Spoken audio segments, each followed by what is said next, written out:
Hi folks, and welcome back to another painting table update.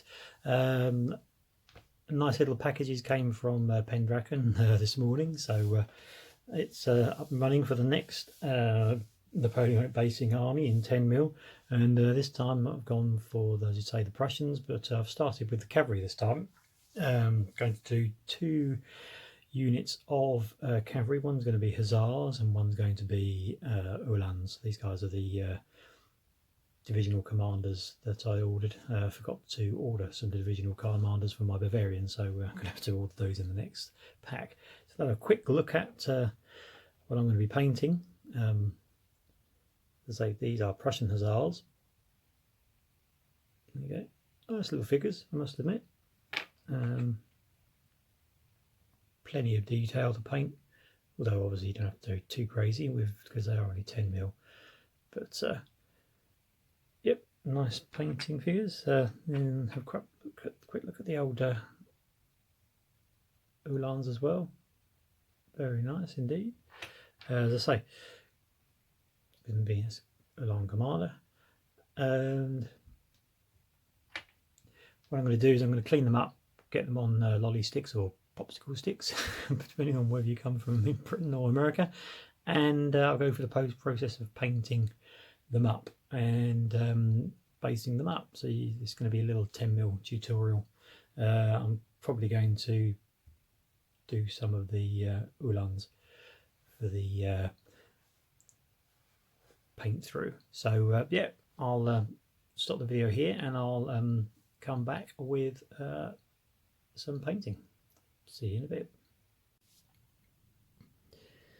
Now we've reached the stage where we've got the figures all cleaned up and undercoated, ready to start the painting process. The undercoat itself is a nice basic colour. I don't use black, mainly because my eyesight's not that good these days, and if you paint figures that small black, you just lose all the detail. So yep, we're ready now for painting and start looking at our references. This guy here looks favourable. He's the first uhlans, and a bit more reference here as well. Once again, uhlans and uhlans.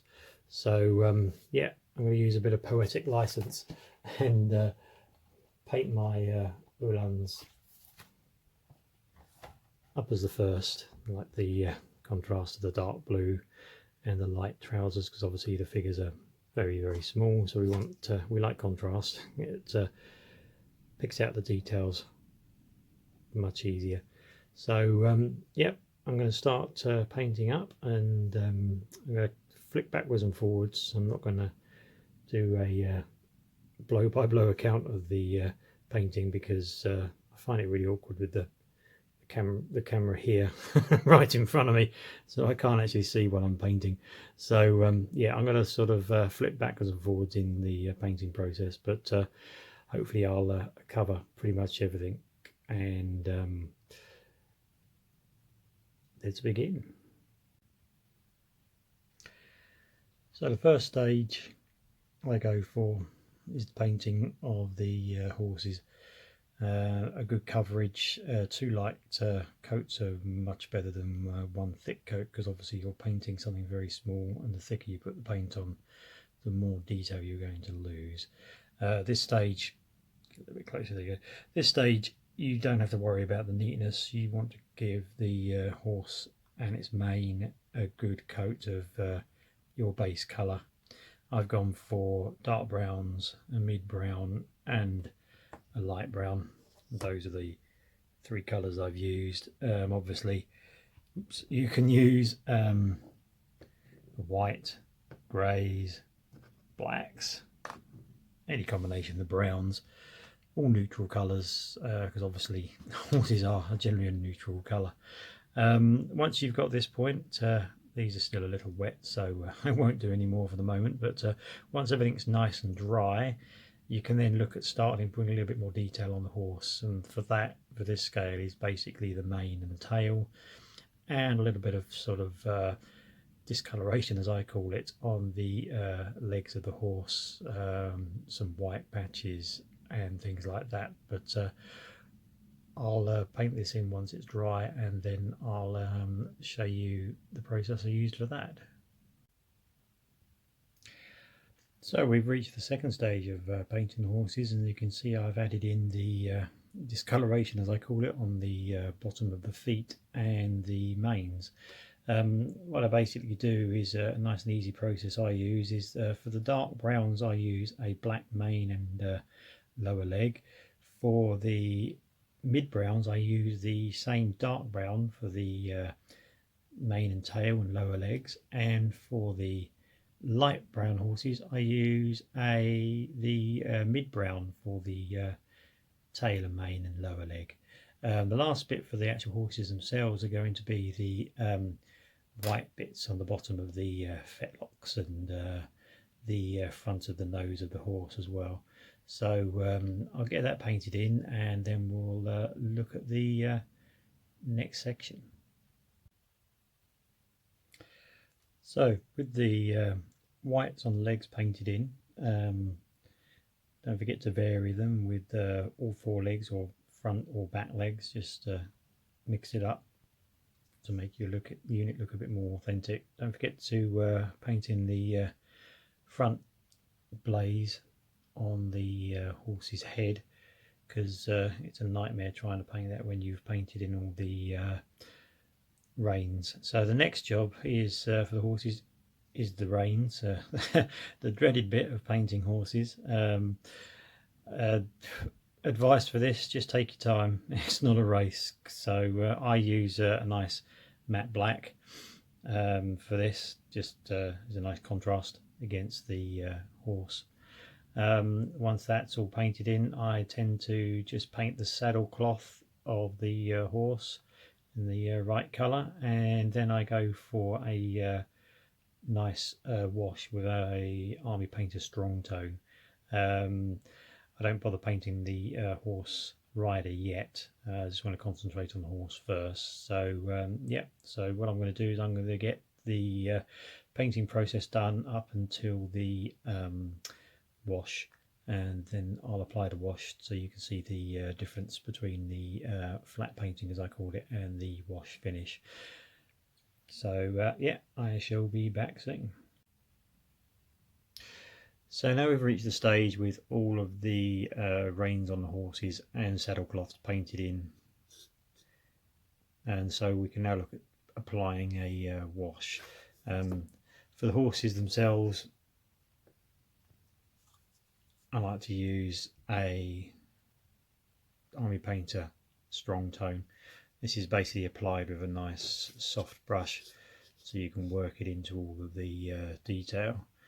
The reason why I don't paint the riders themselves is because you can use a dark tone wash on or strong tone wash on the horses, because there's a lot of the horse, if you know what I mean, but compared to the rider is relatively small, and if you apply a dark tone to the riders themselves, they tend to sort of disappear. So when I come to wash the riders, I use a soft tone. It's a slight tone lighter than the strong tone.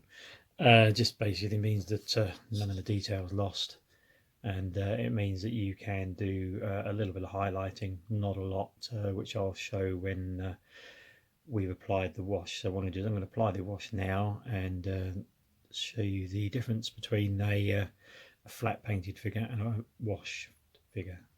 Back soon. Now with the dark tone wash applied now and dried, you can see how it picks out the details for you on the horses. The last process I do for painting horses is I then go over again highlighting the larger areas of the horse flesh with the original colour of the horse flesh. Just brings out the detail just a little bit more, because obviously you want as much contrast as possible with figures this small.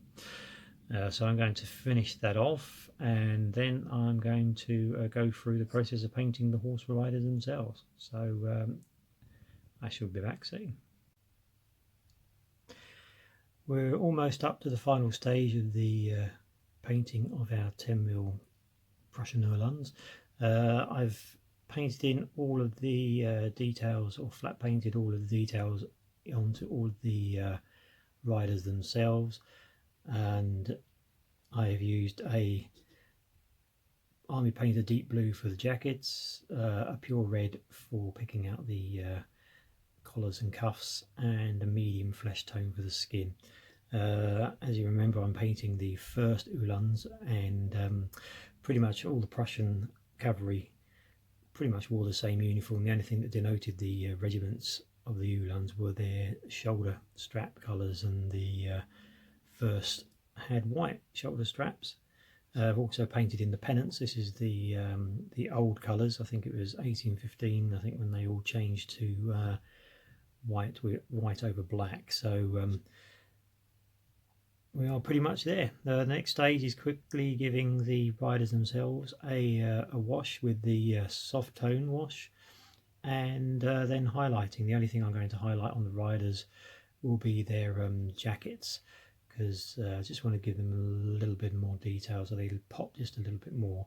But other than that, they're pretty much ready to rock and roll, and we'll have a look at the next stage, which will be gluing them down and showing you what I do for the basing. I shall return soon.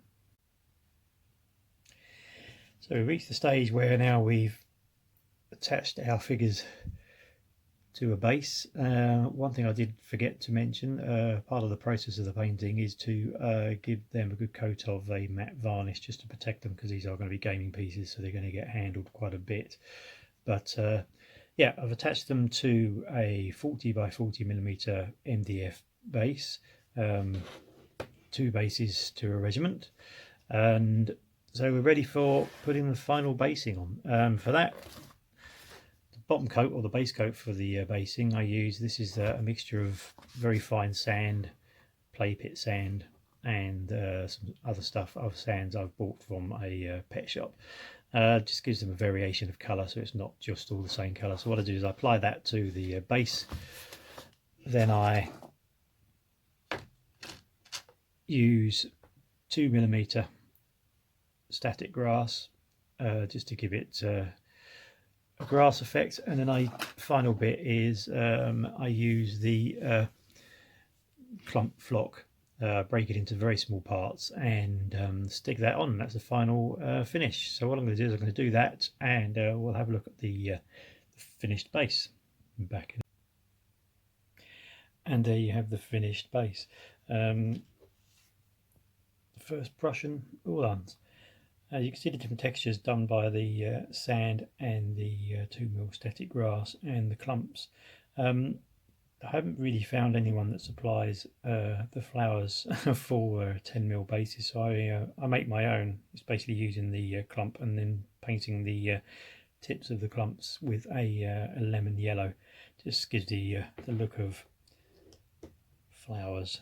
And yeah, in the background you can see the hussars. I've reached the stage where I've block painted all the stuff on the horses. I'm about to do a dark tone wash, or strong tone wash on them.